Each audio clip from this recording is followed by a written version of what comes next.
네, 그 스피커가 별로 안 좋다고 그래서 제가 스피커를 스마트폰으로 하고 있거든요. 우선 지난주 거 잠깐 보면 어느 분이 이름을 단체마 이름을 공개했는데 여기 보시면 이 기타라고 하셨던 분들은 본인 근무하시는데 어떤 신고하고 있는지 좀 다시 한번 확인해 보세요. 물론 지금 직장이 없는 분들은 할 수 없겠지만.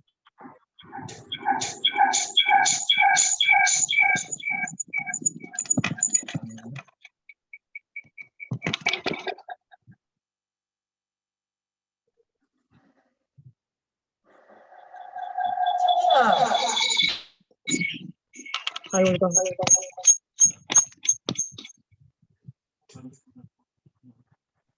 소리가 하울링이 있어요.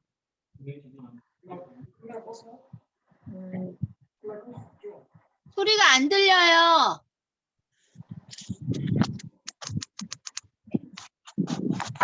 아니 거기서 써야 돼 소리를. 그리고 지금은 여기를 어떠세요? 여기 하고 소리를. 지금은 어떠세요? 괜찮아요. 네. 잠깐만 기다리세요.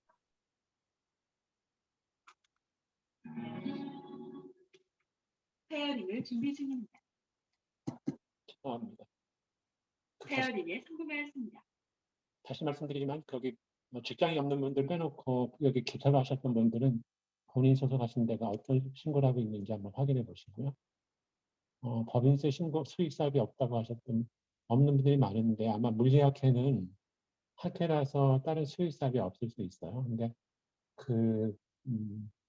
우리 나중에 좀 배우겠지만 우리나라 법인세법이 조금 좀 이상하게 돼 있어서 예금 이자만 있다고 하더라도 수익 사업이 있다고 볼 수 있거든요. 그래서 아마 물리학회는 다른 수익 사업은 없겠지만 법인세법으로는 예금 이자가 있으면 그것도 수익 사업 으로 봐서 신고를 해야 됩니다. 근데 신고 안 해도 무방한데 신고하면 원천리수 당한 거를 환급받을 수 있어요. 그래서 원천리수 보통 정기예금이 있어서 좀 이자가 많으면 이자 같은 걸 환급받을 수 있는 절차 같은 걸 취할 수 있습니다. 그다음에 부가세는 모르겠다고 하는 분은 아마 직장이 없는 분들이라서 넘어가고요. 이제 진짜 잘 썼네. 적격증빙에서는 그 한 배의 진짜 문의를 잘 생각하면 벌어. 그렇지 않다고 그랬는데 정말 그 적격증빙 안 하고 다른 것도 하고 계신가요? 제가 간이 영수증도 받는다고 생각을 해서 그렇지 않다라고 했는데 물어보니까 3만 원 그 말씀해 주신 대로 3만 원 미만만 받고 있다고 하더라고요. 그래서 제가 죄송합니다. 잘못 안 체크한 들려서 거였어요. 잠깐만요. 좀 크게 해보시겠어요? 네, 들리시나요? 다시 한 번요. 제가 간이 영수증도 받는 줄 알고 그렇지 않다라고 했었는데 네. 지난주에 강의에서 말씀해 주신 대로 3만 원 미만만 간이 영수증을 받는 거라고 하더라고요. 그래서 제가 잘못 체크한 거였어요. 네, 알겠습니다. 네.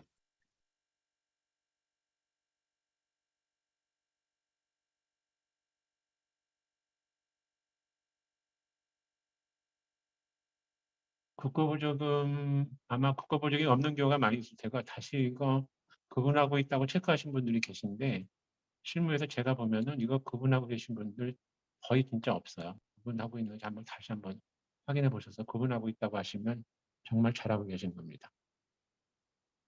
그다음에 행정처분은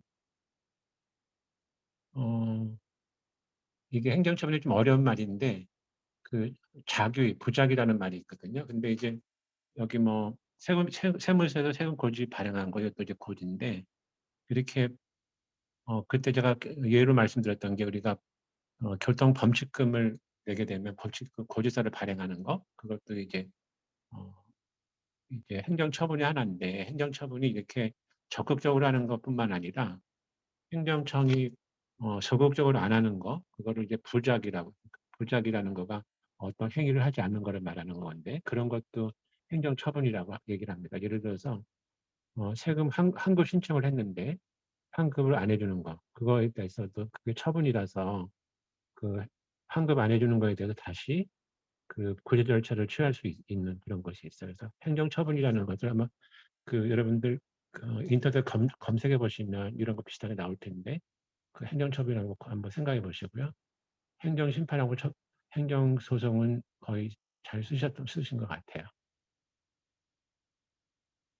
여기 잘 모르겠으면 하신 분들은 더 찾아보시기 바랍니다.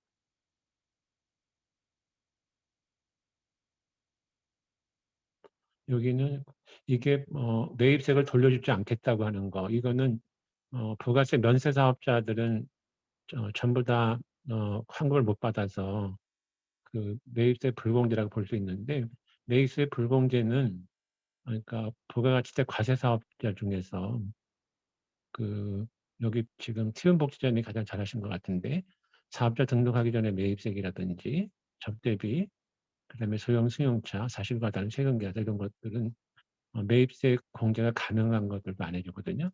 그렇게 정리를 하시면 좋겠습니다.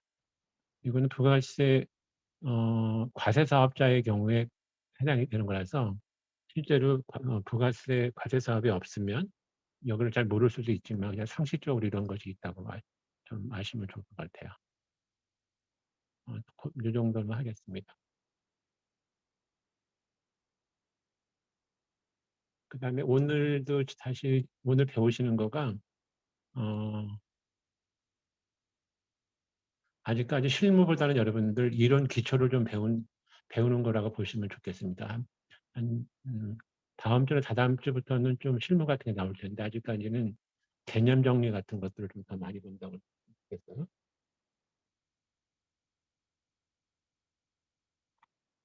우선 회계라는 말을 좀 쓰는데 여러분들 그 정리라는 말도 들어보셨나요? 정리?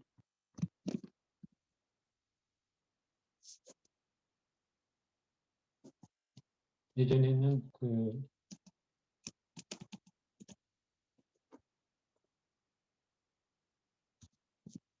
이런 말도 썼는데 지금은 정리라는 말을 별로 안 쓰고 그 회계를 보통 얘기를 하는데 회계가 아주 뭐 15세기, 16세기 올해 중국에서 나왔단 말도 있는데 그때 거랑 지금이 다르긴 하지만 우선 여러분들 그 회계를 배우려고 그러면 그 저기 수학 포기냐 비슷하게 회계 포기한 사람들이 있는데 그 여러분들 채팅방에 한번 써보시겠어요? 그 회계 배울 때 수학이 필요할까요? 채팅방에 한번 써보시면 회계에 수학이 필요하다, 필요하지 않다.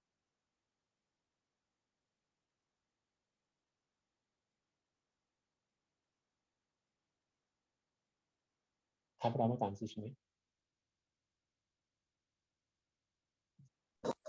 필요하다고요? 그 회계는 여러분들 산수, 그러니까 플러스 마이너스 이런 건 필요한데요. 그 이상은 별로 필요 없어요. 그래서 수학 거의 필요 없습니다. 그 어떤 나중에 입력을 위해서 그 고급 수학 같은 게 필요할 수 있는데 그건 거의 필요 없고요. 이 회계할 때는 그냥 플러스 마이너스 나누기도 거의 필요 없어요. 그래서 그 수학이 제 후배 회계사 중에서 수학 잘하는 사람은 경영학과 가고 수학 못하는 사람은 법대 가고 이랬다 그러는데 그 선생님이 그 지도를 잘 못한 거고요. 우리 배울 때 나오겠지만 저 회계는 수학 거의 없다고 보시면 되고 거의 논리라고 보시면 되고요. 그다음에 이제 그 회계라는 것이 조금 어렵다고 생각하는 거가 여러분들이 뭐냐면 우선 회계라는 거가 복식국이라는 거하고 발생주의라는 걸 그걸 배워야 되거든요. 복식국의 기본 개념은 제가 지난 토요일날 보내드린 거에다 이거 하나 더 넣었는데 그 회계 등식이라고 있기도 하고 뭐 대차대조표 등식, 그 재무선택표 등식이라고 얘기하는데 이게 기본적인 개념인데 이게 어떻게 돌아가는지를 좀 알아야 되고요. 또 하나가 여기 자산, 부채, 자본 이런 것도 개정 과목인데 이게 자산도 뒤에 가게 되면 유동자산, 비유동자산 계속해서 그 꼬리를 물고 분류가 되거든요. 부채도 계속 나누고 그래서 이 개정 과목이 어떤 것들을 좀 배워야 되는데 그런 면에서는 보면은 이게 우리가 영어나 아니면 외국어 배우는 것처럼 이게 회계라는 게 비즈니스 랭귀지거든요. 근데 비즈니스 랭귀지에서 이 개정 과목이라고 하는 게 단어를 외우는 거나 마찬가지고요. 그 다음에 이게 어떻게 돌아가는지는 그 익숙해지면 금방 알 수 있는데 이게 산수밖에 안 이게 자산 이퀄 부채 플러스 자본이니까 그 더하기 하나만 있는 거였거든요. 그거가 어떻게 돌아가는지만 아시면 발생주의도 조금 어려울 수 있는데 그것도 오늘 좀 말씀드리겠습니다. 그 다음에 다른 외계에서 보시면 그 미국 유학 갔다 왔던 그 교수들이 쓴 책을 보면은 부기하고 회계하고 다르다고 얘기했잖아요. 그래서 부기는 약간 저급이고 회계는 조금 고급 이렇게 그런 뉘앙스로 쓰는 것들이 있는데 사실은 그게 똑같다고 보시면 됩니다.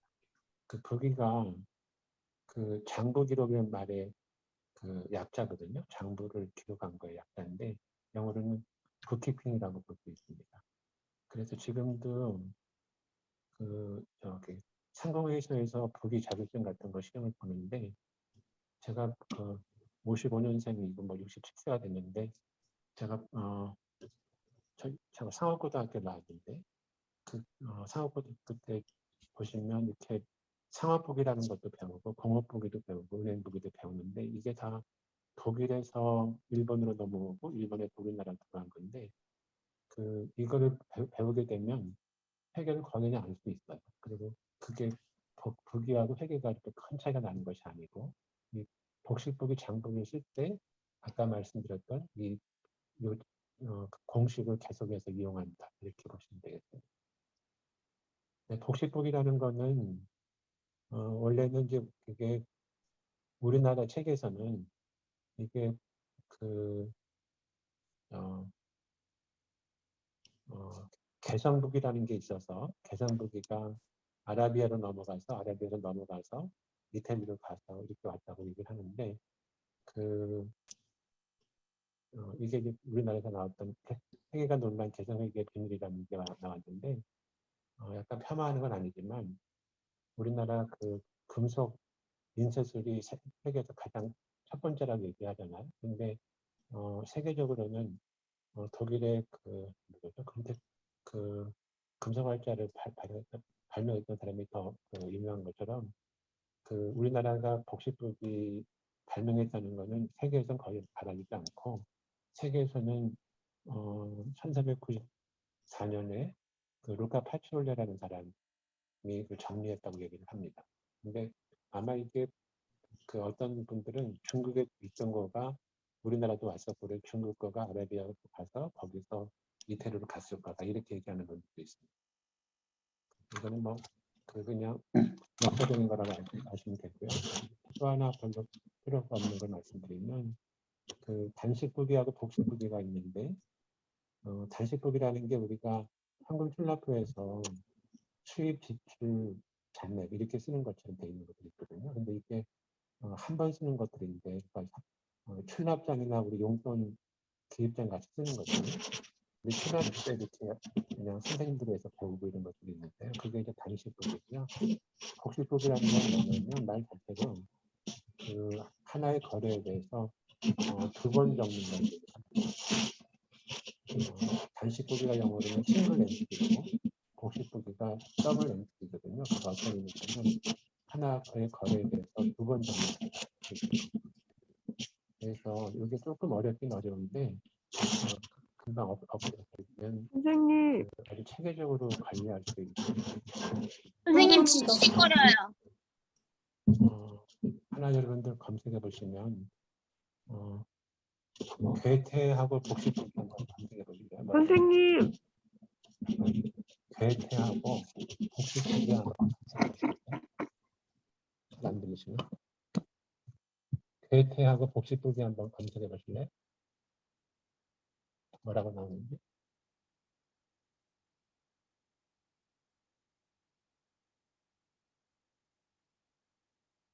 그럼 채팅방에 한번 써보세요.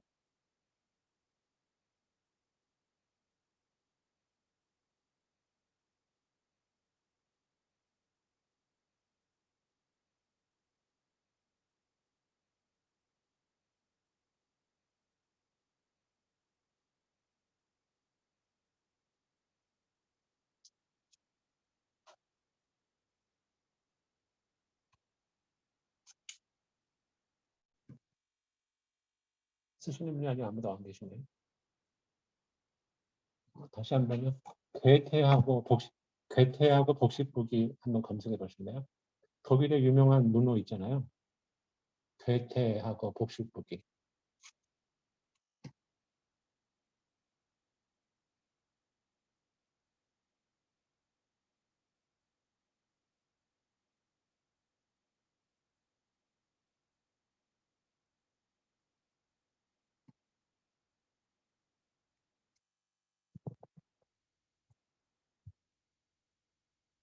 맞아요. 괴테가 뭐라고 그랬냐면 복식부기는 인간의 지혜가 나와서 가장 위대한 발명 중 하나라고 주장을 했고요. 이분이 아마 독일의 그 지방 정부에 거의 관여까지 했는데 독일 사람들이 이태리가 이걸 복식부기를 발명을 받아들인 다음에 유럽으로 다 퍼졌는데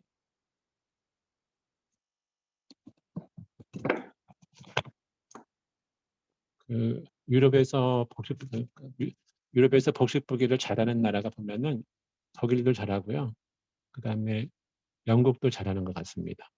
지금도 소리 잘 안 들리세요?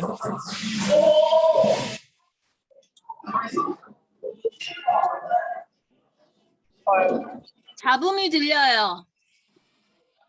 잡음이 들립니다.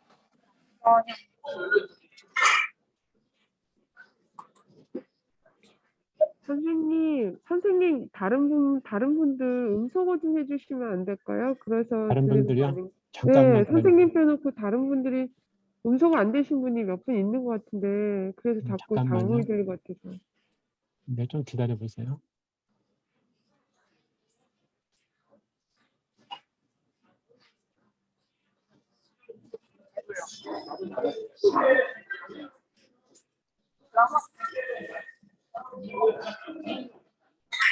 죄송합니다. 잠깐만요.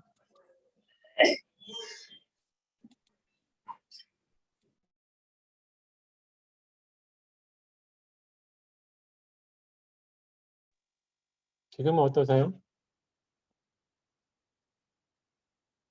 지금은 어떠세요?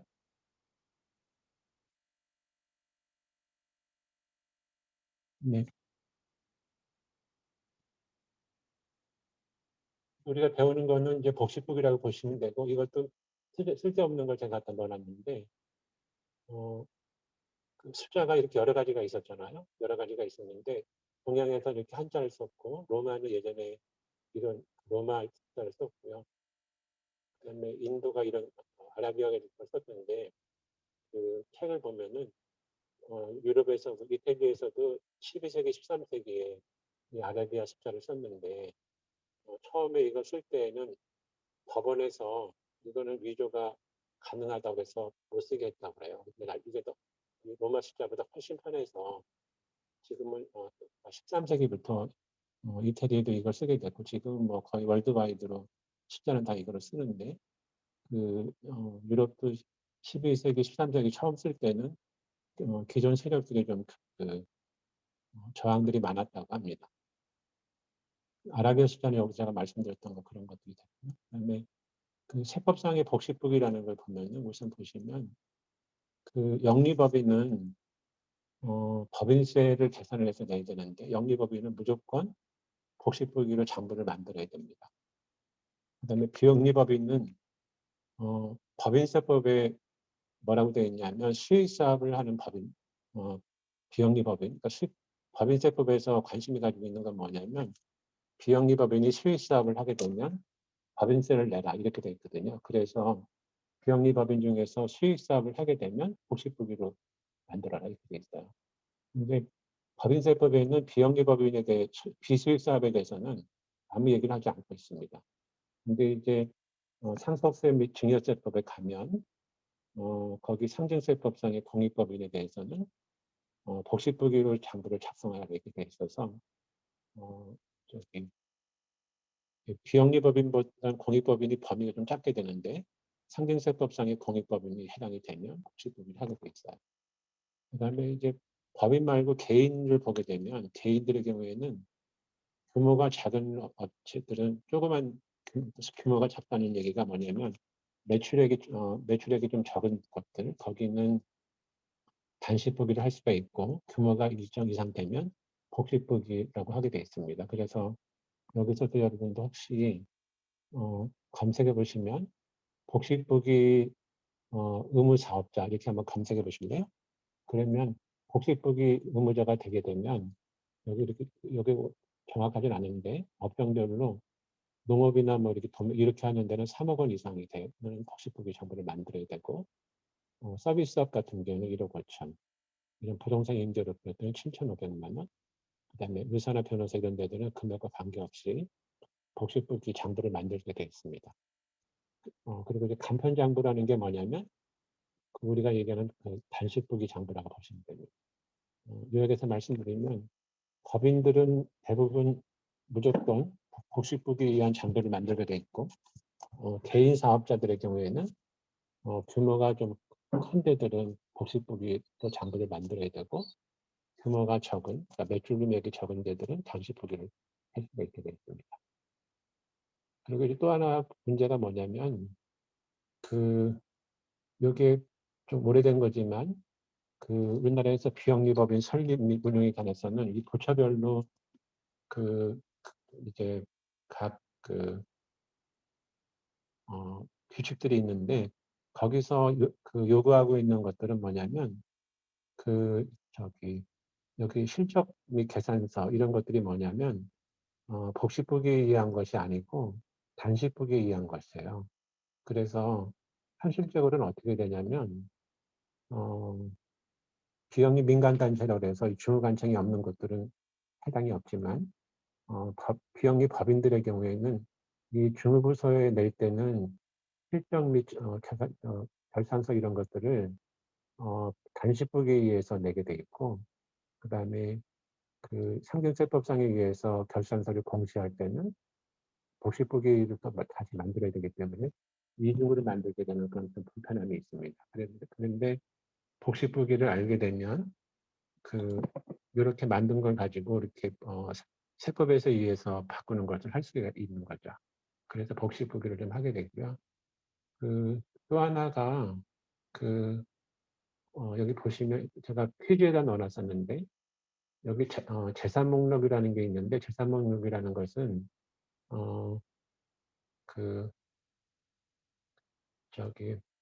복식부기에 의한 결산서류에 없어요. 근데 이 재산 목록이라는 것을 복식부기에서 만들 수는 있지만 거의 안 만들거든요. 근데 각 부처에서는 재산 목록을 내라는 것이 많이 있는데 이게 전형적으로 단식부기의 예라고 할 수 있습니다.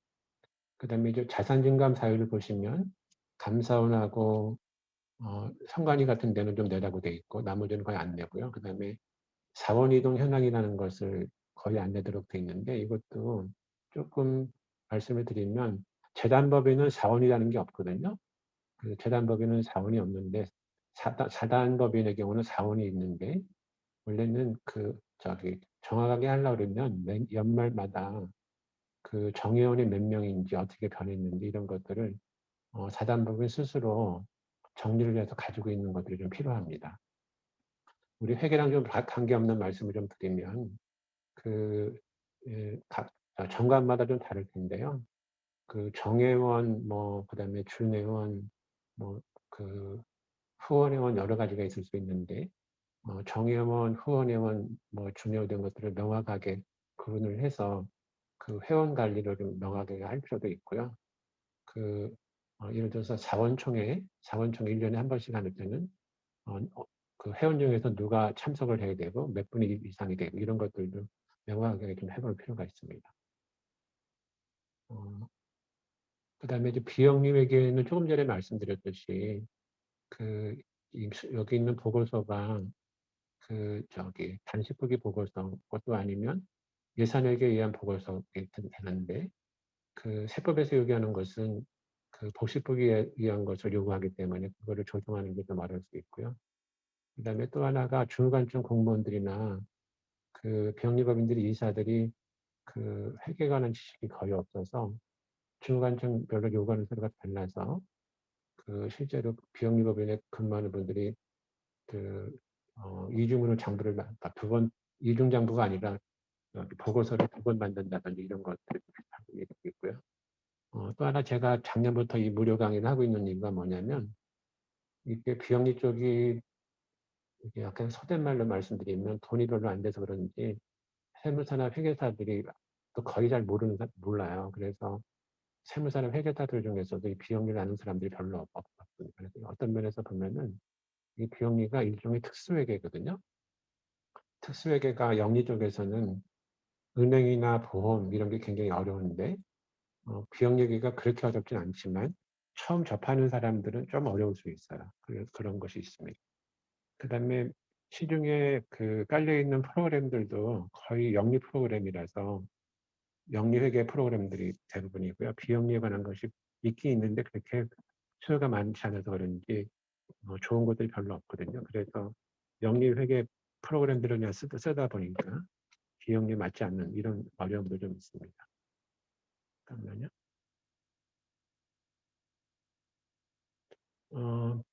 비품 대장이랑 재산 목록이랑은 좀 달라요. 그다음에 이것도 이제 보시면 회계를 우선 뒷장부터 말씀드리면 회계의 종류가 보통 재무회계, 관리회계 여기 없지만 세무회계라는 것이 있습니다. 그래서 처음에 보통 배우는 것들은 재무회계를 많이 배워요. 이게 재무회계가 회계의 기본이라고 볼 수 있는데 재무회계는 뭐냐면 여기 외부 이용자라고 돼 있는데 여기 이게 영리회계에서 나온 거라 그러긴 하지만 외부에 있는 투자가라든지 채권자, 정부기관 이런데 있는 외부 이용자들이 의사결정할 때 필요한 정보들을 제공하기 위한 것들이라 해서 보고 기준이 어떤 회계 기준이 있어서 회계 기준에 따라서 만든 재무제표, 결산서를 만드는 것, 쓰는 것이 재무회계고요. 그리고 관리회계는 뭐냐면 그냥 내부에서 쓰는 건데 내부에서 쓰는 거라서 통일된 기준이 없을 수도 있고요. 내부에서 여러 가지로 바꿔 쓸 수도 있습니다. 관리회계 안에 보면은 예산회계도 관리회계 안에 들어갈 수도 있습니다. 근데 지금 저희가 이번에 배우는 거는 재무회계보다 조금 앞에 있는 기초를 배운다고 보시면 되고 그다음에 결산 공시 같은 것들은 여기 재무회계 일부라고 볼 수 있고요. 비영리단체에서 관리회계를 따로 쓰는 경우는 없지만 예산회계를 쓴다고 하면 예산회계가 관리회계의 일부일 수 있습니다. 또 하나 여기 말씀드릴 수 있는 것은 세무회계라는 게 있어요. 근데 책에서 보면은 세무회계라는 거를 세무신고를 하기 위한 회계라고 되어 있는데 정확하게 말씀드리면 법인세라든지 아니면 개인 사업 소득세를 계산할 때는 회계가 필요한데 우리가 급여의 원천 증서라든지 부가가치세 신고 이런 것들은 회계 지식이 필요 없이 그냥 세법의 내용만 일부만 아시면 그냥 할 수가 있습니다. 그래서 세무회계라고 하는 것은 법인세 또는 개인 사업소득세를 내기 위한 회계라고 보시면 되겠습니다. 그리고 이제 앞장을 약간 보시면은 영어로는 비즈니스 어카운팅, 넌 비즈니스 어카운팅 이렇게 얘기하는데 비즈니스 어카운팅이라는 거가 우리말로 하면 이제 사업회계가 되고 다른 말로 보면은 그 영업, 그러니까 영리회계 이렇게 볼 수 있습니다. 그 다음에 비사업회계가 non-business accounting인데 이거를 소비회계라고 얘기할 수도 있고요. 이것도 생산회계라고 할 수 있는데 영리회계를 보시면 그 서비스업 회계라는 게 있습니다. 이거는 재료를 사고 파는 게 없어요. 그러니까 회계사나 뭐 변호사들 이런 아니면 컨설팅 업계들이 보면은 물건을 만들어서 판다든지 물건 사서 판매하는 게 없거든요. 그래서 회계가 좀 간단합니다. 근데 이제 거기도 조금 더 넘어가는 게 뭐냐면 그 판매 회계라고 해서 물건을 사다 파는 경우가 있거든요. 그럼 요거는 재고자산 관리라는 게 필요해요. 그래서 그거를 일본 애들이 상업복이라는 말을 썼는데 요거보다 조금 더 복잡한 게 뭐냐면 그 제조 회계, 이제 일본 말로는 공업복이라는 말을 썼는데 제조 관리가 그러면은 원재료를 구입을 해서 물건을 만들어서 판매하다 보니까 원가 계산이라는 게 필요합니다. 그래서 좀 복잡해집니다.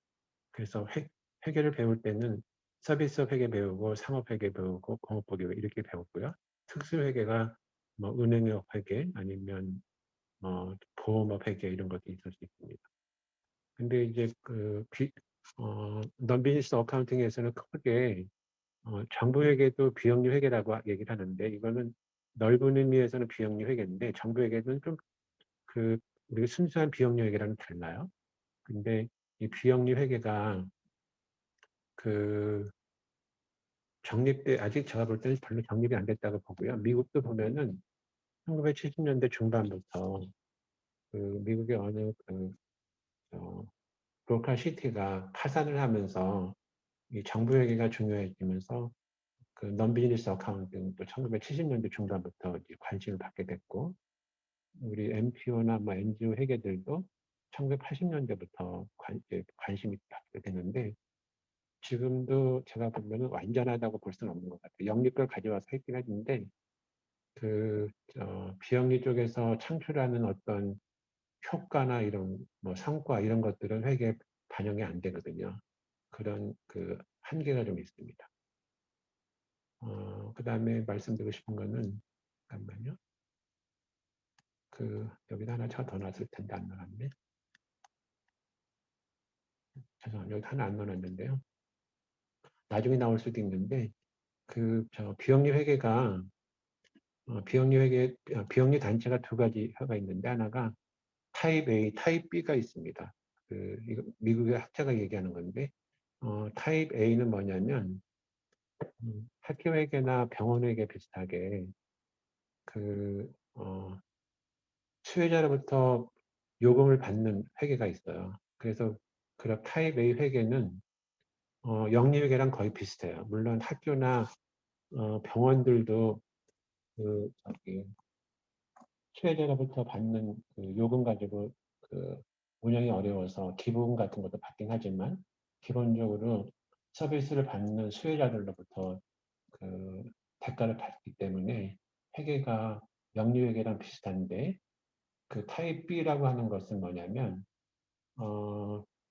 후원하는 곳하고 그다음에 수혜자하고 다르거든요. 그래서 순수 비영리 회계라고 볼 수 있는데 순수 비영리 회계는 그 단체가 돌아가게 하는 재원을 제공해주는 그런 후원자 그룹, 스폰서 그룹하고 그다음에 비영리 단체들이 제공하는 서비스의 혜택을 받는 수혜자 그룹이 다른 회계라서 순수한 비영리 회계라고 볼 수 있어. 그런 측면에서 이런 사업 회계랑 다를 수 있어요. 그다음에 현금주의하고 발생주의라고 보시면 되는데 이거 설명을 어떻게 드리면 될까요?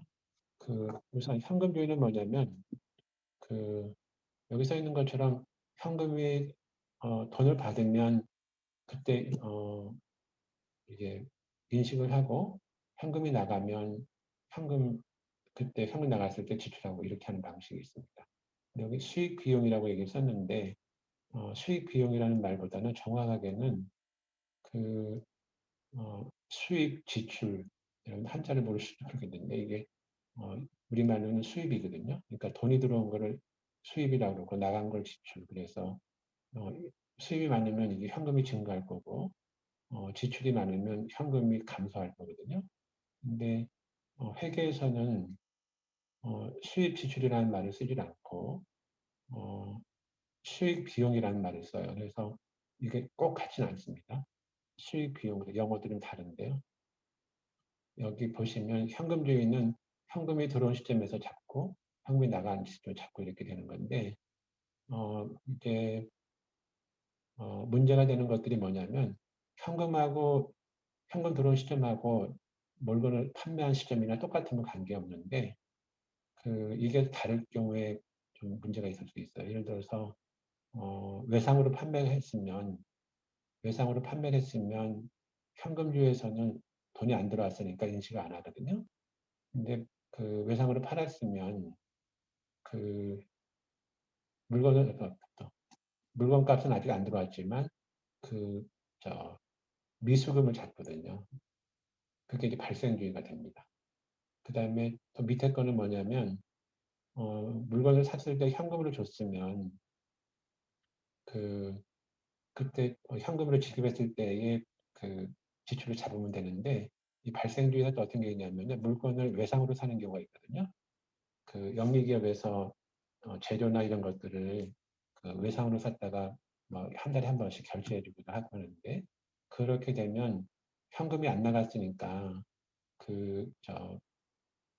이제 물건을 외상으로 샀을 때는 인식하지 못하는 경우가 있거든요. 그런데 지금 그러니까 현금 흐름 정도는 현금이 훨씬 좋지만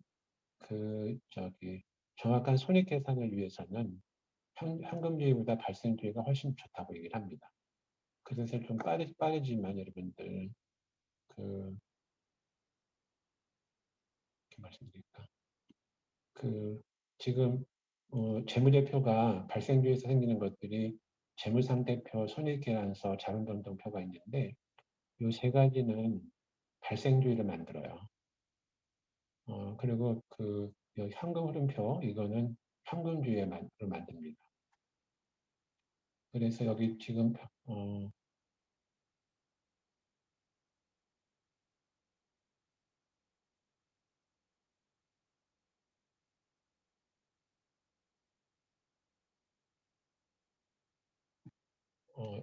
말씀드리면 재무제표 중에서 현금 흐름표라는 거는 현금주의를 만들고요.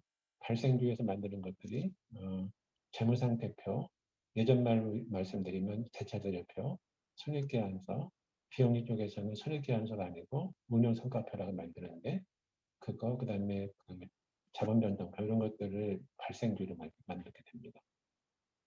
근데 우리가 여기에 좀 익숙하게 돼 있는데 결산 공식을 발생주로 하게 되니까 이렇게 컨버트를 해야 되는데요. 지금은 재무제표를 이걸 먼저 만들어서 거꾸로 이걸 만들려고 그러면 좀 더 어려운 점이 있습니다. 그렇게 두 개가 있다고 말씀드리고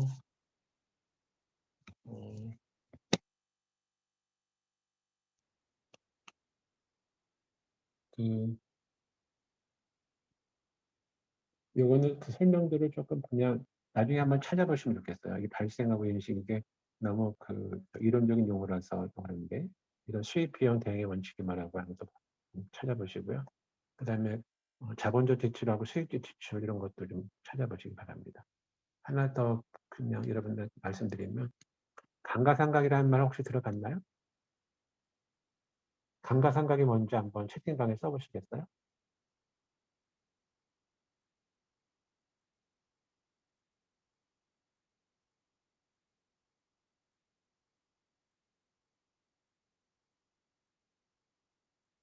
감가상각이라는 말 처음 듣는다. 아니면 감가상각이라는 말을 한번 검색하셔서 감가상각이 무엇인지 한번 써보시기 바랍니다. 채팅방에.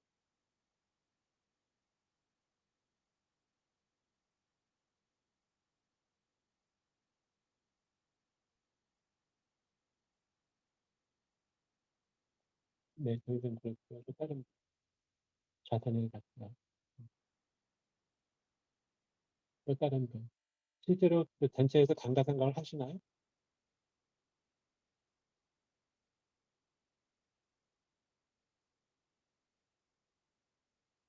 여러분들 회계하시면서 감가상각 하시는지.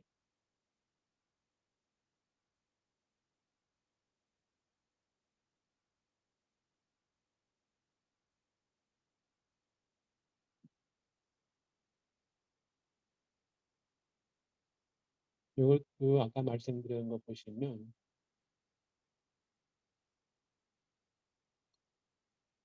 왔다 갔다 하기 죄송한데 여기 있는 실적률 결산서를 현금주의로 하게 되면 감가상각이라는 개념이 없어요. 근데 그 재산 목록 여기서도 감가상각이 거의 없을 거고 이제 복식부기로 그 재무제표를 만들게 되면 감가상각을 하게 되는데 감가상각이 좀 옛날부터 말씀드리면 이게 그 회계에 들어온 지가 이렇게 한 19세기부터 들어왔는데 19세기에 미국에서 그 대륙간 철도를 만들던 회사들 미국은 정부가 하지 않고 다 개인 회사들이 했는데 철도 회사들이 현금주의를 하다 보니까 그 철도를 놓는다든지 아니면 그 기관차를 산다든지 이렇게 되면 현금이 막 나가잖아요. 그렇게 되면 손실이 막 나요. 현금주의에서. 근데 그렇게 대규모 투자를 하지 그러니까 철도를 새로 깔지 않는다든지 아니면 뭐 기관차나 택배 같은 거를 투자하지 않으면 현금이 나가지 않으니까 그 이익이 막 난다. 그 현금 흐름이 좋은 것처럼 맞는데 이상하다고 생각을 해봤더니 뭐냐면 그 철도 부설한 거라든지 뭐 기관차라든지 열차 같은 거는 1년만 쓰는 것이 아니라 뭐 30년, 60년 이렇게 쓰게 되잖아요. 그래서 그 내용연수라고 그래서 1년만 쓰는 것이 아니라 우리 건물이나 뭐 차량 가치 이런 것들은 뭐 5년이나 10년, 20년 이렇게 쓰잖아요. 그렇게 되면 그 발생한 시점에서 그 비용으로 잡지 않고 자산으로 잡았다가 만약에 60년 동안 쓰게 된다 그러면 만약에 60억이 나갔으면 60억을 60년 동안 매년 1억씩 비용으로 잡는 것. 그것이 감가상각이거든요. 근데 비영리 쪽에서는 미국에서도 이 비영리에서 감가상각을 할까 안 할 건가를 가지고 한 20년 정도 논쟁을 해요. 그러다가 지금은 그 비영리 회계에서도 감가상각을 하는 걸로 돼 있고 우리나라도 비영리 회계에서는 감가상각을 하게 돼 있는데 학교 회계에서도 학교 회계에서 대학 회계에서 감가상각을 시작한 지 우리나라 10년 정도밖에 안 됐습니다. 근데 그 아마 작은 그 소규모 단체들은 그냥 현금주의로 수입 지출 이렇게만 잡으면 감가상각이라는 걸 안 할 거고요. 좀 큰 단체들의 경우에는 오늘 배우는 비영리 회계 비영리 조직 회계 기준이나 아니면 공익법인 회계 기준으로 하는 데들은 감가상각을 할 겁니다. 그리고 세법에서 수익사업에 대한 걸 할 때는 또 감가상각을 하도록 되어 있습니다. 그 정도만 하고 있는 넘어갈게요.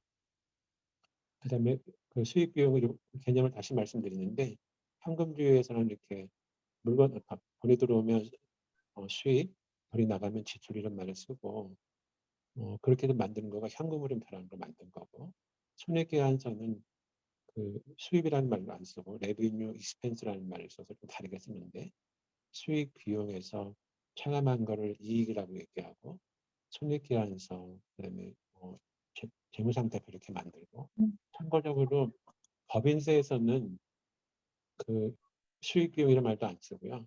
입금, 송금 이런 말을 씁니다. 이게 좀 다를 수가 있는데 그다음에 개인 소득세는 이런 말도 안 쓰고요. 그 수익금의 필요경비 이런 말을 써서 세법에도 법인세하고 소득세가 좀 용어가 서로 다릅니다. 우리는 여러분들 그 캐시베이스에서는 수입 지출이라는 말을 쓰고 발생주의 개념에서는 수입 비용이라는 말을 쓴다. 이거를 그냥 외우시면 되겠습니다. 이거 이제 이것도 그 발생주의하고 현금주의에 조금 비교하는 하는 건데 예를 들어서 이게 좀 간단하게 만든 거라고 보시면 되는데 자동차 한 대를 3천만 원에 팔았어요. 근데 그 3천만 원을 3천만 원이라고 하는 매출 수익이 발생할 때 같은 기간에서 발생한 게 뭐냐면 이거를 만들었던 그 매출 원가하고 판매원에 대한 판매 수당이 있을 거고요. 그다음에 이게 수익 비용 대응의 원칙이 되는 건데 우선 그 이번 기가 아니라 예전 기에서 발생했던 것들이 어떤 게 있을 수 있냐면 과거에 그 공장이라든지 기계 자동차를 만들기 위해서 투자했던 생산 시설에 대한 감가상각비가 있을 수 있고요. 또 하나는 이 자동차를 개발하기 위해서 개발비가 있을 텐데 그런 것들도 과거에 발생한 건데 이 3천만 원에 대한 과거 원가라고 볼 수가 있거든요. 그 다음에 앞으로 발생할 원가가 있을 수 있어요. 예를 들어서 그 애프터 서비스 비용은 판매한 후에 생기거든요. 이 말이 좀 처음일 수 있을 텐데 대손생각이라는 건 뭐냐면 이거는 한 대만 파는 거라고 되어 있는데 예를 들어서 현대자동차가 뭐 10만 대를 팔았으면 10만 대 외상으로 팔았으면 그때 그 외상으로 팔았던 거가 돈이 안 들어올 수도 있거든요. 그래서 대손생각비가 뭐냐면 물건 값을 못 받은 거를 얘기를 합니다. 그래서 외상으로 팔았을 때 회수를 못하기 때문에 발생한 비용들을 대손이라고 그러는데 다시 말씀드리면 이거는 판매량 직접 그 해에 발생한 거고 이 두 개는 과거 연도에 발생한 비용. 이거는 미래에 발생한 비용인데 이거는 감가상각이라는 걸 통해서 알 수 있고요. 이거는 여기 써 있는 것처럼 추정을 합니다.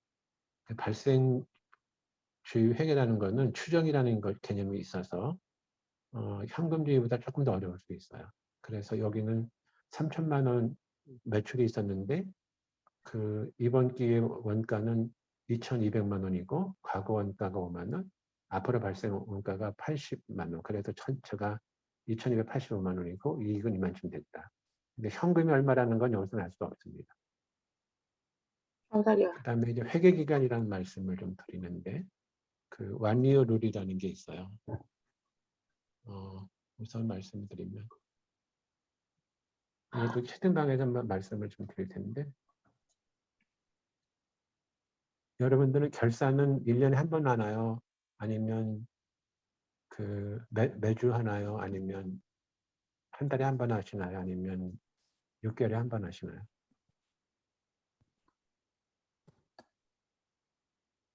(1년에) 한 번. 또 다른 분. 월별. 월별하고 1년은 왜 차이가 나나요? 천원님?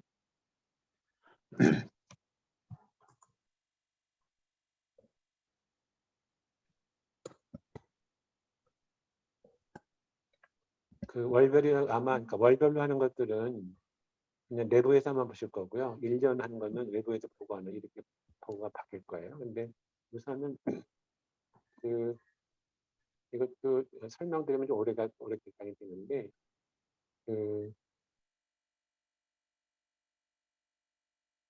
다른 거 하나 여쭤봐야 되겠구나.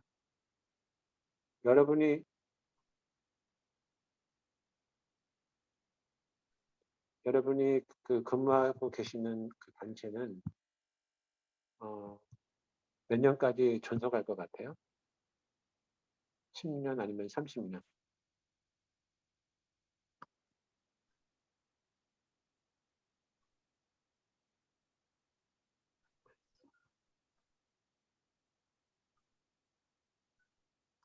다시 한번 여쭤보면 여러분들 근무하고 계신 그 단체는 한 몇 년이나 더 존속할까요? 아무도 모르겠지만 예상을 하면 10년? 제가 이걸 왜 여쭤보냐면 그 기업이라고 하는 것이 그 15세기, 16세기 그 베네치아에서부터 생기기 시작을 했는데 처음에는 베네치아에서 이집트까지 배로 한번 왔다 갔다 하면서 장사를 했는데 그때 선장이 그 경영자가 되고 성직자들이나 귀족들이 이제 투자자가 됐거든요. 근데 그걸 원 보여지라 해서 한 항차별로 그 서로 그러니까 베네치아에서 이집트 카이로까지 왔다가 가는 거기서 물건을 사가지고 팔고 이렇게 하면서 이익이 나면 서로 나눠 가졌는데 이게 재미가 있다 보니까 계속 하게 됐어요. 그랬더니 그 예전에는 한 항차별로 결산을 해서 이익을 서로 나눠 가졌는데 계속 하다 보니까 그 중간에 끊을 수가 없는 거예요. 그래서 어떤 개념이 나왔냐면 적어도 1년에 한 번씩은 그 정산을 해보자고요. 그래서 나왔던 거가 1년 기준이라는 게 나왔습니다. 예전에 저 60년대 때는 6개월마다 하는 경우도 있었는데 지금은 거의 세계가 거의 다 1년 기준으로 결산을 해요. 근데 사실 요새 오래가는 기업도 있겠지만 대충 영리 기업들의 평균 수명이 한 30년이라고 그러는데 우리 사람들의 그럼 한 세대랑 거의 비슷하게 얘기를 하는데 가장 정확한 거는 그 기업이 처음에 시작을 해서 맨 끝에 가서 청산했을 때까지 한번 결산하는 게 정확하거든요. 근데 이게 너무 오래가 되니까 그 1년마다 끊어서 결산을 하는데 1년마다 끊어서 결산하는 게 사실 정확하진 않아요. 우리 사람들도 태어나서 죽고 나서 그 사람을 평가하는 게 맞을지 모르겠지만 그 매년마다 평가를 하는 게 비슷하게 기업들 평가를 하게 됩니다. 그래서 1년마다 보통 결산들을 하게 되는데 1년 연결산을 써놨는데 이 연결산은 그 영리나 비영리나 관계없이 모든 조직들이 1년에 한 번씩 결산을 해요. 요거는 그리고 외부에다 아까 말씀하셨지만 총회에다도 보고하기도 하고 세무서에 보고도 하기도 하고 뭐 정부에도 보고를 하기도 합니다. 근데 그 사실 그 내부에서 보시면 월차 결산들도 하고요. 제가 예를 많이 드는 게 뭐냐면 조그만 식당들 이런 데들 아니면 우리 편의점 같은 데들도 영업이 끝나면 오늘 얼마 팔았고 얼마 재료가 들어가고 이렇게 결산들 하거든요. 그래서 다시 모든 영리기업뿐만 아니라 그 비영리 조직도 그 매일매일 마감하는 거랑 마찬가지예요. 그렇게 일일 마감할 수도 있고 그다음에 주별로 할 수도 있고 아니면 일일 매일 마감을 하다가 월차 결산도 할 수 있거든요. 근데 요거는 외부에다가는 별로 공개를 안 하고 월차 결산이나 이런 것들은 일일 마감은 내부에 있는 그 뭐 사무총장이나 아니면 이런 분들만 아실 거고 월차 결산 이런 거는 뭐 혹시 이사회를 매달 한다 그러면 그 이사회에다가 매달 할 수가 있을 거예요. 그다음에 그 영리 기업들의 경우에는 상장 기업들은 그 1년에 한 번씩 그 주주한테 보고하는 거가 너무 텀이 길기 때문에 3개월씩 분기 결산하는 거, 반기 결산들을 외부에다가 보고하도록 되어 있습니다. 그래서 결산이 1년에 한 번을 하게 되는데 그거는 외부 보고용이고 내부적으로는 이렇게 매일 할 수도 있고 월차 할 수도 있고 분기 할 수도 있고 반결산 할 수 있습니다. 다만 연결선을 굉장히 완벽하게 하는 반면에 월차 결산이나 분기 결산, 반기 결산은 그러니까 가결산이라고 해서 좀 간편하게 하게 합니다. 그다음에 이거는 그 영리법인의 회계보고가 있는데 거기는 이제 그 재무제표라는 게 있는데 여기 보면 아직까지 대체재료파는 말이 나와 있어요. 그다음에 연결재무제표라는 말이 나와 있고 그다음에 영업보고서가 이렇게 나와 있는데 그 비영리란 말씀을 드리면 비영리는 이게 별로 안 돼 있는데 이 447조에 나오는 거가 일단 결산서류라고 보시면 되고 여기 영업보고서라고 얘기하는 것이 지금 우리 이번 4차 강의 들으는 분들은 큰 단체가 별로 없는데 그 비영리 단체들이 그 법에는 그 요구사항은 없는데 그 외국의 사례를 비추어서 연차 보고서 뭐 영어로는 애뉴얼 리포트 이런 것들을 만들어서 홍보하고 하는데 그게 이제 영리 회사들의 영업 보고서랑 좀 비슷하고 볼 수 있습니다. 근데 영리 회사들은 이런 결산 서류 플러스 영업 보고서를 따로 만듭니다. 영업 보고서가 또 상장 회사들은 영업 보고서라고 안 그러고 사업 보고서라는 말을 쓰고 있습니다. 여기 감사 보고서라는 게 있는데 감사 보고서는 그 외부 회계감사에서 하는 것이 아니라 이거는 내부 감사 보고라는 말씀입니다. 나중에 기회가 있으면 따로 말씀을 드릴게요. 그 다음에 영리회사들의 경우에는 보시면 우선 창법이라고 하는 것이 주식회사, 소규모 회사에 적용되는 것들인데 결산 재무제표를 작성해서 비치라고 열람할 수 있는 이런 규정들이 있고요. 그 다음에 외부 회계감사에 관한 법률이라는 것이 있는데 그걸 강조적으로 외감법이라고 얘기하는데 상장되지 않은 회사들이라도 자산 규모가 120, 이건 좀 여러 가지 요건들이 있는데 거기에 해당되면 독립된 외부 공인회계사로부터 감사를 받아서 공시하도록 되어 있습니다. 여러분들 상장회사라는 개념은 아시죠? 주식을 상장을 해서 코스닥이나 코스피에서 거래가 되는 회사들을 상장회사라고 하고 그렇지 않은 회사들을 비상장회사라고 합니다. 그다음에 유가증권 코스피 시장이나 코스닥 시장에 주식이 상장되어 있는 회사들의 경우에는 적용되는 법률이 좀 달라서 자본시장 통합법이라는 것이 있는데 거기에 따라서 1년에 한 번씩 공시하고요. 분기별로 재무제표 공시하고 또 여러 가지 회사의 여러 가지 중요한 이벤트를 공시하게 되어 있습니다. 최근에 BTS라는 가수그룹이 활동 중지하다를 때 속했던 회사가 떨어지고 그랬는데 그런 사건이 있으면 그걸 미리 공시를 하게 돼 있습니다. 우리 비용과는 관계없지만 이렇게 나눴고요. 그다음에 또 하나 우리는 지금 회사를 얘기를 하고 있는데 거의 다 주식회사만 얘기를 하고 있는데 주식회사 이외에도 우리나라 유한회사, 한명회사, 합사회사가 있는데 거기는 숫자가 별로 없고 중요하지 않아서 그런지 모든 책에 별로 나와 있지는 않아요. 근데 거기도 이제 다른 좀 규정이 있을 수 있습니다. 용어들이 여러 가지가 있는데 보시면 재무제표라는 말하고 결산서, 결산서류 그 말이 좀 다르긴 한데 거의 비슷하다고 볼 수 있습니다. 근데 이제 보시면 한명회사하고 합자회사가 있는데 여기 어떤 차이가 있는지는 여러분 제가 설명드리기는 시간이 별로 없고요. 한명회사 합자회사가 어떻게 다르고 주식회사, 유한회사, 유한책임회사 어떻게 다른지 이것들은 각자 좀 찾아보시고요. 한명회사 합자회사는 대체대표만 만들면 되도록 되어 있는데 주식회사 이런 유한회사 이런 데들은 이런 회사 이런 것들을 만들어야 되고요. 그다음에 외부 감사 대상하는 데들은 이런 것까지 다 만들어야 됩니다. 비영리 단체들은 비영리 조직 회계 원칙에서는 재무상태표 손익계산서하고 현금흐름표 추산을 만들게 돼 있고 공익법인 회계기준에서는 현금흐름표 만들지 않아도 되도록 되어 있습니다. 이건 잠깐 바꾸는데 이게 말이 잘못됐는데요.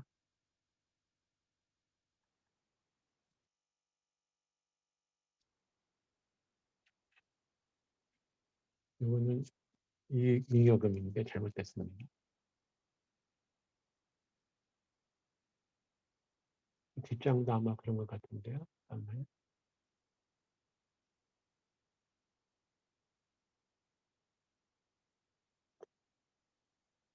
그렇게 돼 있고요. 그 다음에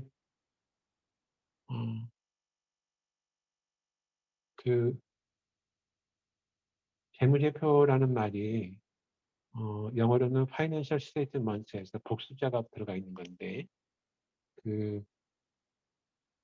제가 아는 어느 교수가 이렇게 정리를 해놨는데 이렇게 재무 2표, 재무 3표, 재무 4표 이렇게 할 수 있는데 기본적인 거가 재무 상태표하고 손익계산서 두 개가 가장 기본이라고 볼 수 있습니다.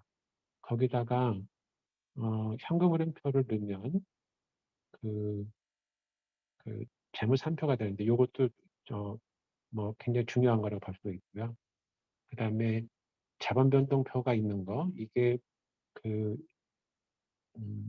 회계 기준에서 이 4개를 만들게 돼 있기 때문에 돼 있고요. 거기다가 주석이라는 거를 더 넣으면 이게 완전한 재무제표가 됩니다. 그래서 재무제 2표라는 거는 재무상태표하고 손익계산서를 말하고 재무3표는 현금흐름 펴는 거, 그 다음에 재무4표는 자본변동표를 넣는 거고, 그 다음에 재무제표로 갈 때는 이 재무4표에다가 주소까지 넣는 거 이렇게 보시면 좋겠습니다. 그 다음에 앞에 거랑 좀 혼동이 될 수 있는데 여기 보시면 이익잉여금 처분계산서라는 게 여기 있는데 요거는 요거 이렇게 X라고 칠 수도 있어요. 근데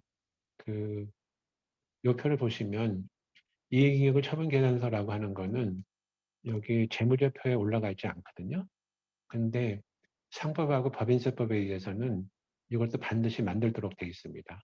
제가 오늘 퀴즈에다가 이걸 넣어놨는데 이익잉여금 처분계산서라고 하는 거는 그러니까 회계상의 재무제표에는 올라가 있지 않지만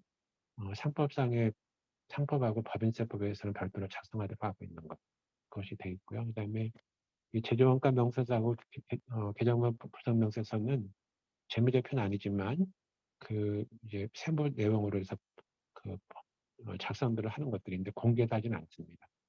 그렇게 좀 차이가 있다고 보시면 되겠고, 제가 여기다 써놓지 않았는데 우선 말씀을 드리면 여기 재무상태표하고 대차대조표라는 말이 있는데 지금도 상법에서는 대차대조표라는 말을 써요. 이게 일본식 말인데 2000년대에 들어와서 우리나라 회계 작자들이 대차대조표가 별로 이렇게 이 재무상태표의 용어를 이제 정확하게 표시하지 않는다고 해서 회계상에는 다 대체지표로 만들어 바꿔놨는데 지금도 나이가 드신 분들은 재무상태표라는 말보다는 대체대조표라는 말을 많이 씁니다. 그래서 두 개가 거의 비슷하다고 보시면 되고요. 참고적으로 여기다 안 써놨는데 일본 사람들이 19세기 말에 서양 거를 도입하면서 대체대조표라는 말을 썼는데 중국 사람들은 이거를 뭐라고 번역했냐면 자산부채표라고 번역을 했어요. 그래서 일본은 대차대조표, 그 다음에 중국은 자산부채표, 우리는 한 20년 전부터 재무상태표라는 말을 쓰는데 한자를 번역한 거는 중국 애들이 가장 잘한 것 같아요. 자산하고 부채를 표시했다 이런 말이 될 수 있습니다. 여담으로 말씀을 드렸고요. 여기 주석이라는 것이 있는데 주석이 보시면 요 네 가지는 숫자로 만든 거고 요 주석은 뭐냐면 이 숫자로 되어 있는 재무사표에 대한 거를 문장으로 설명한 표가 됩니다. 근데 이제 이것도 좀 위해서 말씀을 드리면 2019년에 이제 세법을 바꿔놔서 공익법인도 결산서를 공시할 때 과거에는 재무상태표하고 운용성과표, 기부금 모집, 지출 내용 이런 것들을 공시하도록 해놨는데 이 세법하는 사람들도 참 제가 맨날 비판하지만 법을 이렇게 바꿔놨어요. 재무제표 이렇게 바꿔놨거든요. 그렇게 되면 어떻게 되냐? 이 재무제표는 뭐냐면 재무상태표하고 운용성과표하고 주석을 포함하는 개념입니다. 그래서 2020년부터는 결산 공시할 때 주석이라는 것도 공시를 해야 돼요. 그걸 공시를 안 하면 재무제표를 만들지 않은 것가 되거든요. 재무제표를 안 만들게 됩니다. 아직까지 그렇게 많이 독촉들을 하지 않지만 법은 2020년부터 비영리법인들도 재무상태표하고 그다음에 운영성과표하고 주석을 공시하도록 되어 있습니다. 또 하나 여기서 말씀드리고 싶은 거는 여기 포괄손익계산서라는 말이 있어요. 그리고 앞에 거에는 그냥 손익계산서라고 되어 있는데 이것도 제가 퀴즈에다 넣어놨는데 손익계산서하고 포괄손익계산서가 어떻게 다른가?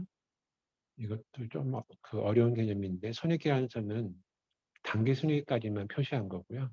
그 다음에 포괄손익계산서라고 하는 거는 이 포괄손익계산서를 설명드리면서 포괄손익이라는 거를 그냥 써서 뭐하지만 당기손익 밑에다가 포괄손익에 관한 것도 같이 넣어놓은 표가 포괄손익계산서입니다. 그렇게 좀 이해를 하시면 좋겠습니다. 재산 목록에 대해서 좀 말씀을 드리면 아까 어느 분이 뭐라고 쓰셨더라? 근데 재산 목록은 저기 복식부기에서는 아무데나 나오질 않아요. 저기 단식부기에서 보통 얘기를 나오는데 이게 영리회사나 비영리법인의 모든 재산이니까 재산하고 그다음에 부채에 관한 거를 다 리스트업을 한 거를 말합니다. 근데 우리나라 행정관청에서 재산 목록을 어떻게 만들려고 그러니까 예시를 해놓은 게 하나도 없어요. 그래서 어떤 데들은 계정과 뭐 부속 명세서 이거를 가지고 재산 목록이라고 이렇게 말만 타이틀해서 관공서에다 내는 경우도 있고요. 또 어떤 데들은 아주 자세하게 저 회사나 조직의 그러니까 재산하고 부채를 다 하는 데들이 있습니다. 그래서 여기서 말씀드리고 싶은 거는 우선 이거는 복식부기에서 나온 게 아니고 단식부기에서 저 감독관청에서 내라고 얘기하는 서류 중에 하나고요.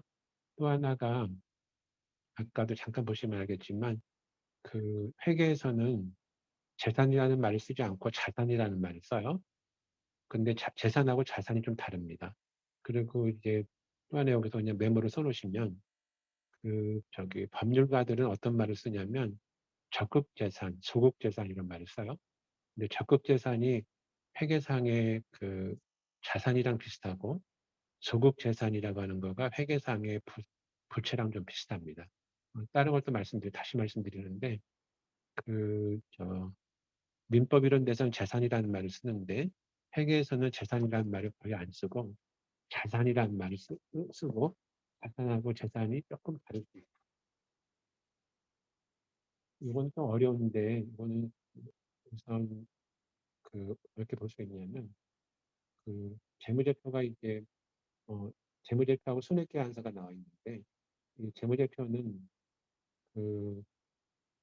영어로는 스톡이라고 그래요. 그러니까 어느 현재 시점이라는 걸 얘기하고 손익계산서나 현금흐름표는 뭐냐면 기간 개념이 포함되어 있는 거라고 해서 영어로는 플로우 개념이 있다고 하는데 어떤 개념이냐면 만약 여기서 2021년 12월 30일 현재 재무상태 기초가 있으면 1년 동안의 변동을 반영을 하면 기말표가 이제 생기게 됩니다. 그래서 기초거에서 이제 1년 동안에 변하는 것들이 있는데 그게 변하면 기말 이렇게 된다. 이런 개념으로 보시면 되고요. 제가 여러 가지를 넣어놨는데 여러분들 지금 이거 보시면 좀 어렵긴 하지만 기초에서 1년 동안에 이런 변동이 있으면 기말에 이렇게 생긴다 이렇게 보시면 되겠습니다. 여기서 오늘 그러니까 이론적인 강의 같은데 여러분들 좋을지 모르겠는데 말씀드리면 어느 회계에서 학자가 말씀하는데 사실 복식부기에서는 재무상태표를 먼저 만들 수도 있고 손익계산서를 먼저 만들 수도 있고 두 개가 그냥 검증으로 만들 수 있거든요. 그런데 순서상으로는 어떻게 만드냐면 손익계산서를 먼저 만들고 그 다음에 자본연동표를 만들고 그 다음에 재무상태표를 만들고 이런 식으로 돼 있고요. 현금흐름표는 마지막에 만들고 그런데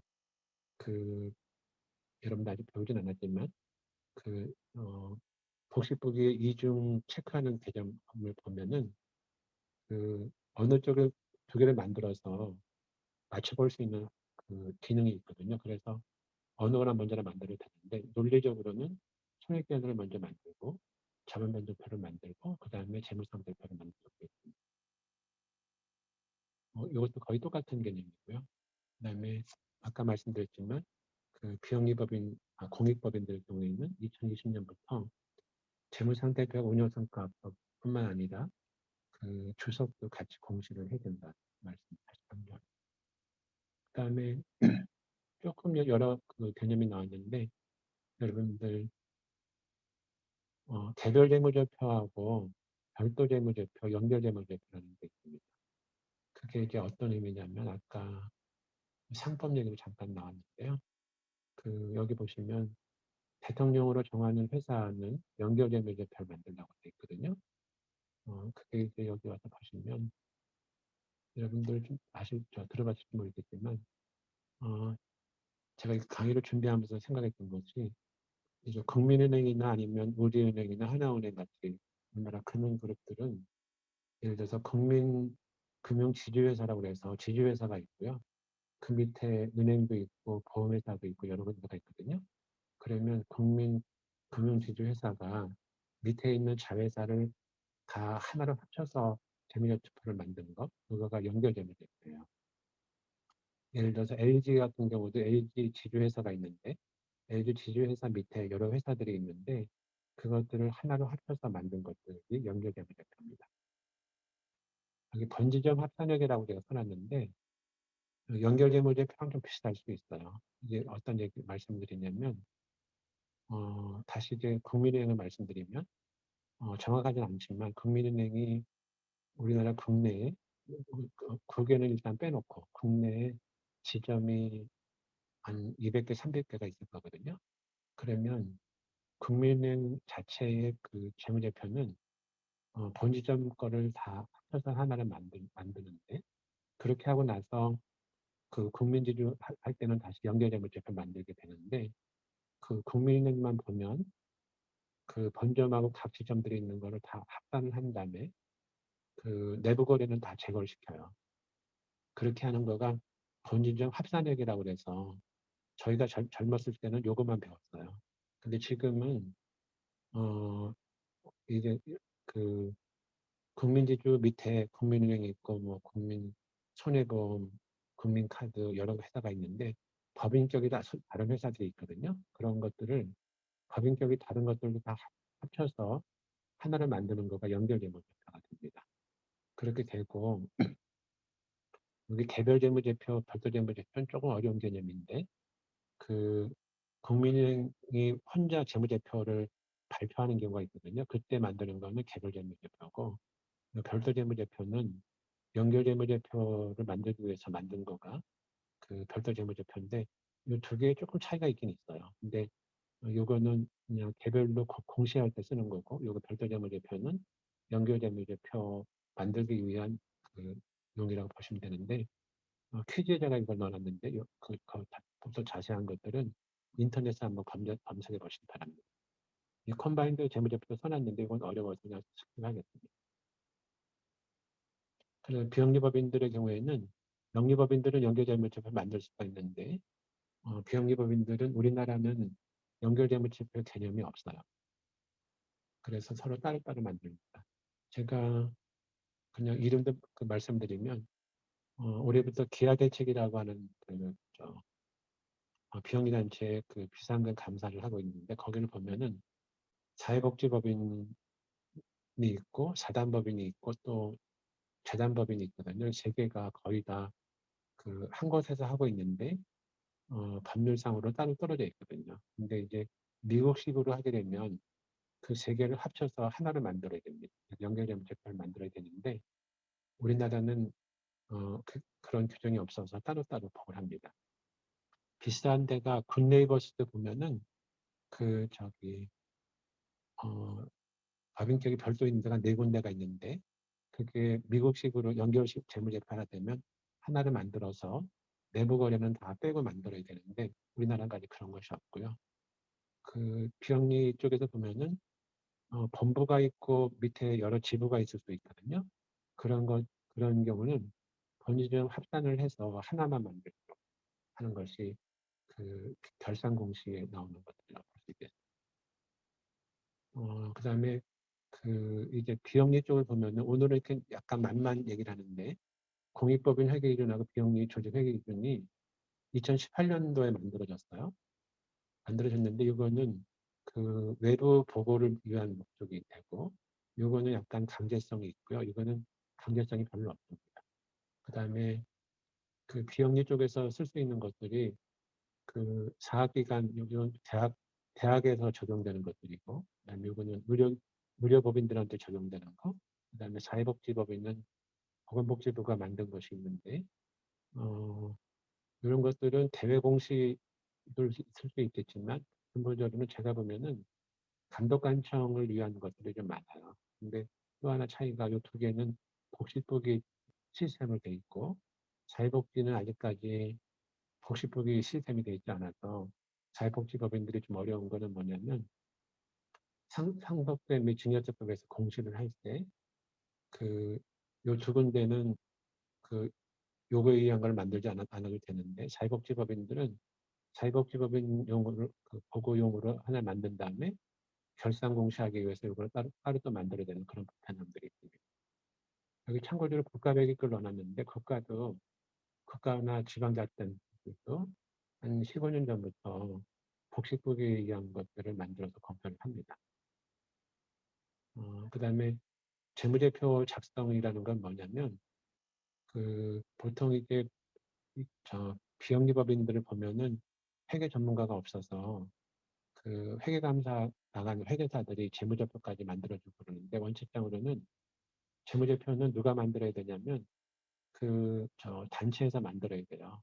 그래서 엄격하게 얘기를 하게 되면 회계감사하는 회계사가 재무제표를 만들어주면 그거는 그러고 나서 회계감사가 하는 거는 자기 감사가 돼서 회계감사 기준에 어긋난다고 보통 얘기를 합니다. 그래서 영리법인들은 이 PA 서비스라고 해서 지금은 큰 회사들의 경우에는 재무제표에서 어려운 것들이 이제 주석 만드는 거하고 그다음에 현금 흐름표 만드는 게 좀 어려운데 그런 것들을 회사에서 직접 못 만들기 때문에 회계사들한테 부탁을 하는데 회계감사를 담당하는 회계법인과 별도로 다른 데다 맡겨요. 그렇게 얘기하는 거를 PA 서비스라고 얘기를 합니다. 근데 비영리법인은 예산도 없어서 그러기 좀 어렵지만 재무제표의 작성 책임은 원래 회계감사인한테 있는 게 아니라 재무제표를 작성하는 단체의 이사진한테 있다. 이것들을 여러분들 상급자들한테도 꼭 말씀을 해놓으시는 게 좀 필요합니다. 그다음에 재무상태표를 말씀을 드렸는데 재무상태표가 아까 이렇게 회계등식이 자산이 걸 부채 플러스 자본이라고 얘기했는데 그게 이렇게 보시면 이 왼쪽에 자산이라는 게 있고 오른쪽에 부채하고 자본이 돼 있거든요. 그거를 자산 이퀄 부채 플러스 자본이라고 되어 있는데 우선 여기 보시면 차변하고 대변이라는 말이 나와요. 근데 제가 중학교 2학년 때부터 이 부기라는 걸 배웠는데 처음에도 이게 차변 대변을 굉장히 많이 헷갈렸습니다. 뒤에다가 여러 가지 많이 써놨는데 제가 어디다 칼럼에다 써놨던 것들인데 한번 보시고요. 이게 차변 대변을 굉장히 어려워해서 지금은 차변 대변이라는 말을 쓰지 않고 오늘 강의할 때도 왼쪽, 오른쪽 이렇게 얘기하거든요. 이거 차변 대변은 무조건 외우셔야 되는데 이게 어려우면 그냥 왼쪽, 오른쪽 이렇게. 그러니까 일종의 약속이라고 보시면 됩니다. 근데 이제 대차대표라는 것이 이쪽에 오른쪽에는 부채하고 자본이라는 거를 표시를 해놨는데 이게 어떤 의미냐면 자금을 어떻게 조달했나, 자금의 출처가 어떻게 된다는 거고요. 이 부채라는 게 다른 말로는 타인 자본이거든요. 이거는 자기 자본인데, 그러니까 남한테 빌린 돈이고 이거는 주주가 낸 돈 이렇게 됩니다. 그거를 어떻게 운영하는가를 표시한 거가 자산인데, 아까도 말씀드렸지만 일본 애들이 19세기 말에 대차대입하는 말을 번역을 했고요. 중국 애들은 재단복제표로 했고 우리나라는 그러니까 2020년대부터 재무상태표 영어로 파이낸셜 스테이트먼트 오브 파이낸셜 포지션이라는 말 때문에 했었는데 그렇게 삼국 간의 말이 좀 다르다는 말을 쓰고요. 대체대표가 뭐에 나왔냐면 BS라고 해서 밸런스 시트에서 나왔는데 일본의 오래된 걸 보면은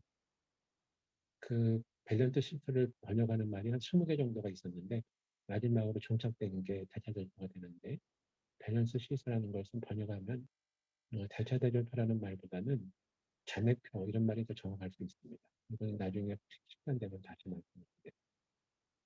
영리기업들 거 보시면 여기 자산, 부채 자본인데 크게 나오면은 이렇게 자산하고 부채가 돼 있는데 이걸 다시 유동자산, 비유동자산 이렇게 나누고요.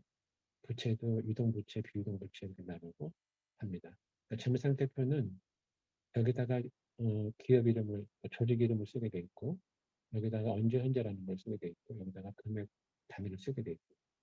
처음에는 자산, 부채, 자본만 있었는데, 그 다음에 보시면은 유동자산, 비유동자산 나눠졌고요. 안에 가시면 현금, 매출 채권, 재고자산 뭐 이렇게 나누는데, 이 안에서는 또 나올 수가 있습니다. 이런 것들이 뭐냐면, 아까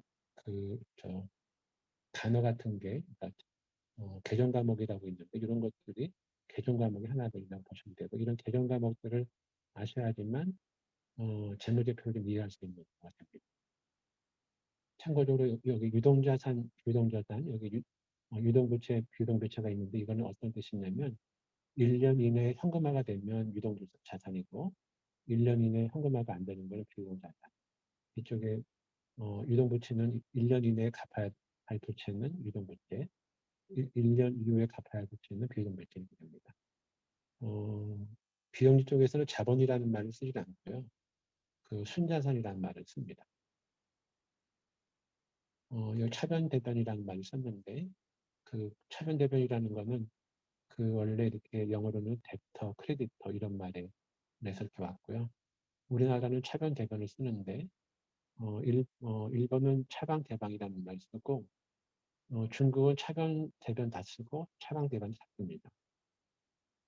여기 앞에 있는 것들은 그걸 설명하기 위해서 했던 것들인데 일본 애들이 초창기 19세기 말에 이렇게 대절표라는 말을 썼는데 다른 말도 많이 쓰다가 결국은 그냥 대체절표라는 말을 썼게 됐고요.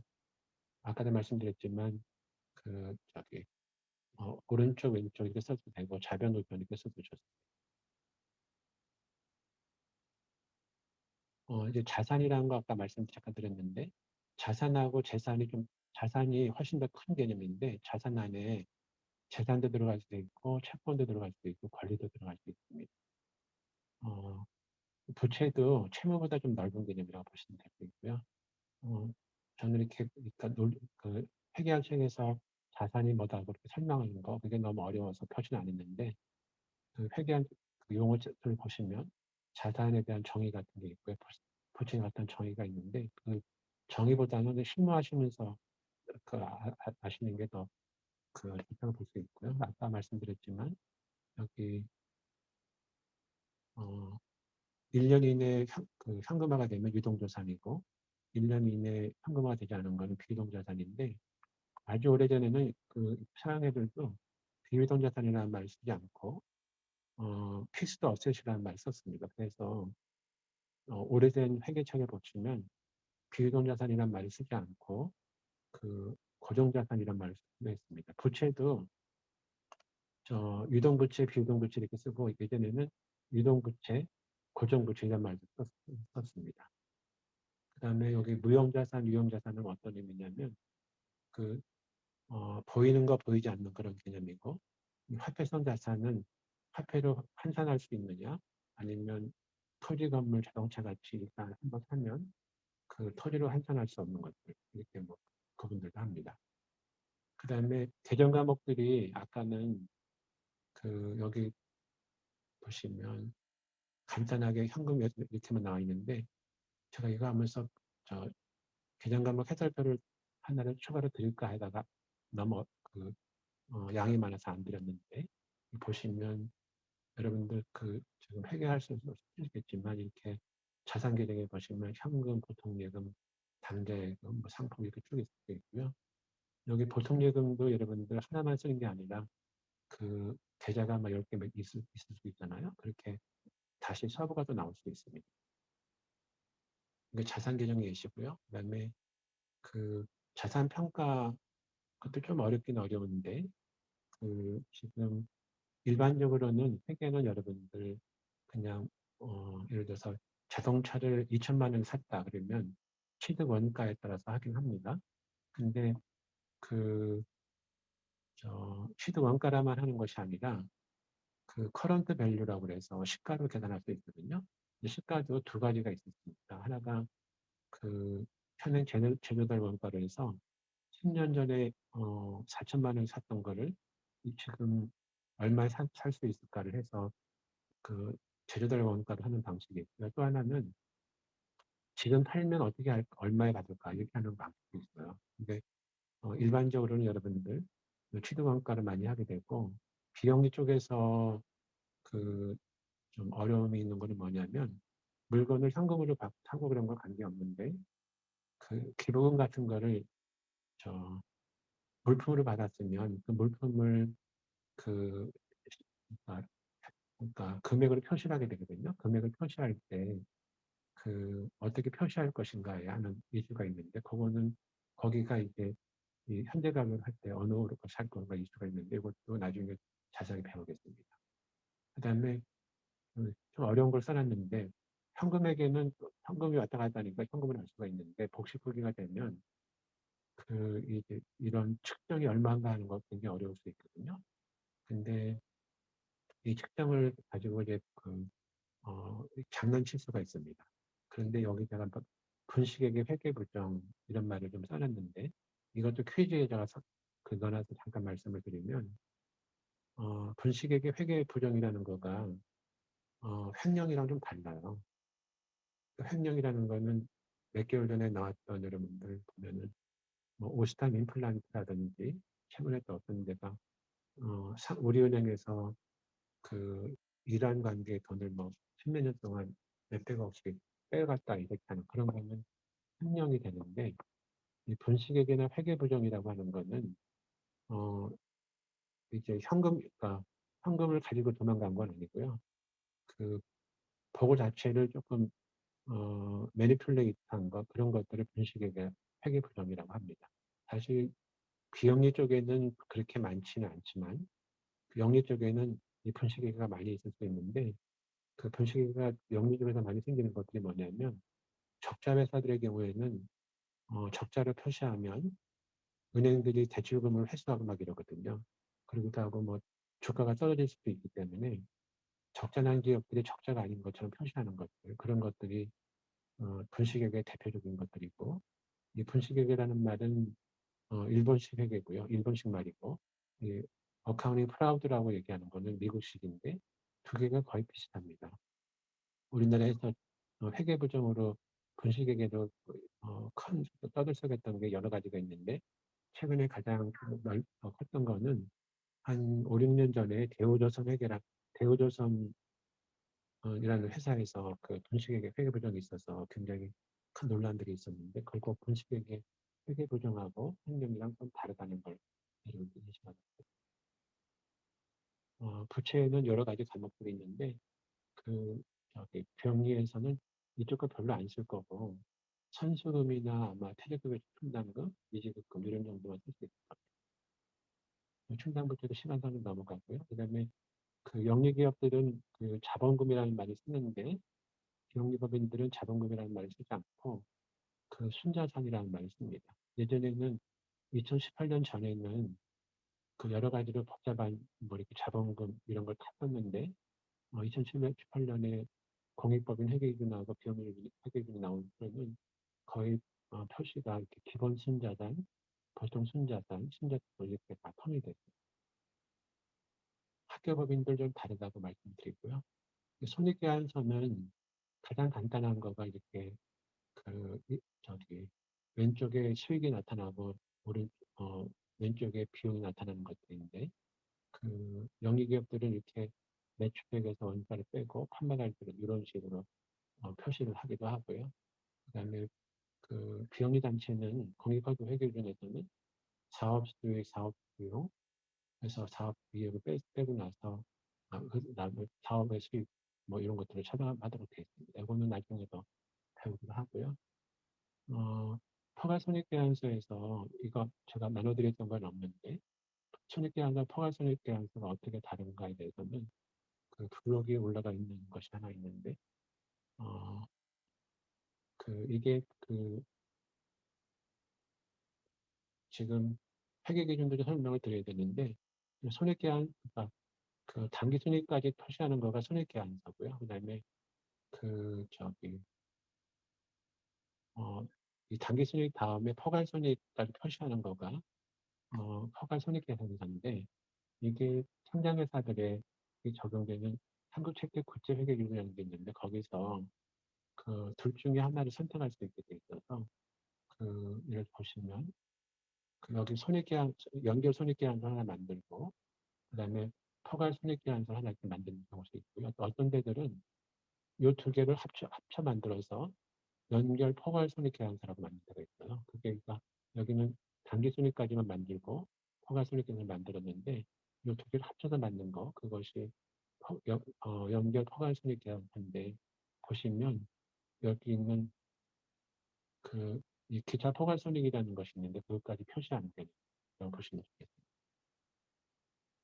그 설명을 막 빨리 해서 여러분도 얼마나 이해하실지 모르겠는데 오늘은 이 정도까지 하고요. 혹시 질문이 있으면 그 채팅방에 넣으셔도 되고요. 아니면 그 스피커를 켜시고 질문하셔도 됩니다.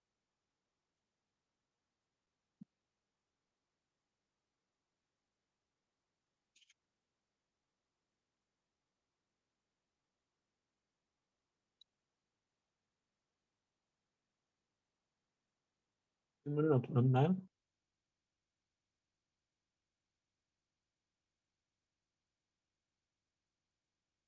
그리고 참, 제가 그 카톡에다가 8월 1일인가 제가 한 주 쉬겠다고 그랬는데 가능하면 그 날짜에 수업을 하고 한 주간 좀 당겼으면 하는데 그 답변을 하지 않으신 분들이 계셔서 오늘 퀴즈에다가 그날 참석 가능 여부를 다시 표시하도록 했는데 그 퀴즈 하시면서 그거를 다시 한번 표시해 주시면 감사하겠습니다. 상강교재 지난주 금요일 빨리 해달라고 해서 빨리 올렸죠. 지난주 목요일인가 올렸을 텐데.